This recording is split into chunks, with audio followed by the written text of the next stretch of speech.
This time around, Apple has two models, the iPhone 7 and iPhone 7 Plus. Although the exteriors of the phones may look very similar to last year's, things like the new flash, the water resistance, and a bunch of other little features, including the new camera system, I think add up to a definite purchase, especially if you're up for an upgrade.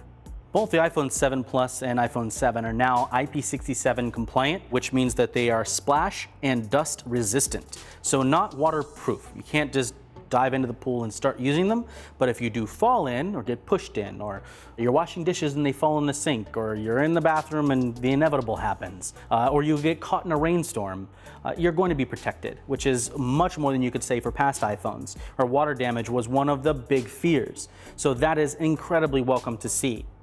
Both the iPhone 7 and iPhone 7 Plus have a 12 megapixel camera with a new sensor.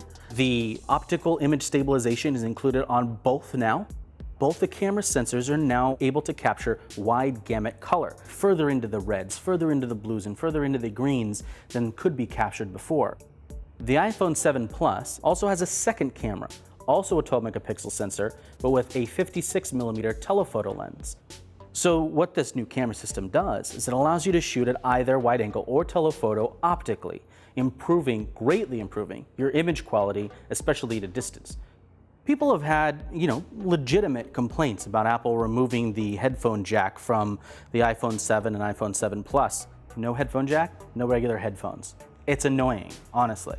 But Apple tends to do these things because it sees where the future is, it wants to push people towards that, and frankly, I don't think most people are going to mind, because the great majority of people use the headphones that came in the box.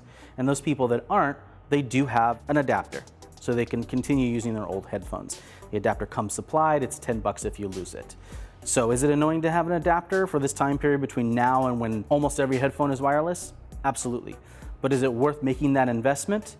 Remains to be seen, but there are some clues in Apple's AirPods that will explain why.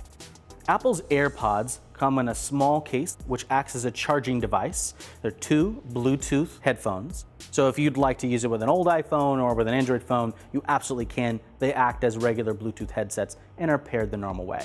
But they do have a special pairing method just for iPhones, which is pretty slick. Not to be overshadowed by the lack of a headphone jack, there are other physical changes to these new iPhones that I think are actually very clever. One is the lack of a physical home button. Now you have this touch-based home button, which uses the Taptic engine inside the phone to send a vibration signal to your thumb to make it feel like it's a click, when in fact it is not. There are also two new finishes. One, jet black, and then you have what they call black or black, which is a sort of matte finish. One of the major things that everybody was wondering about with jet is, would it scratch? The answer is yes. In normal pocketing use, it does scratch. There are fine abrasions on the surface of the phone, and that is unavoidable. That said, the finish is amazing. It's really, really crisp. It is not slippery. It fits and holds just fine in the hand. In fact, I actually think that the matte black surface is actually a little slicker. As far as which device, I've always been a Plus user, and I am probably going to end up going this way in the future because that telephoto lens, it's crisp, it gets me a little bit closer to my subject without losing any image quality. So if you're deciding between the iPhone 7 and the iPhone 7 Plus, it really comes down to how much you want that larger screen and just how much into taking great pictures you are.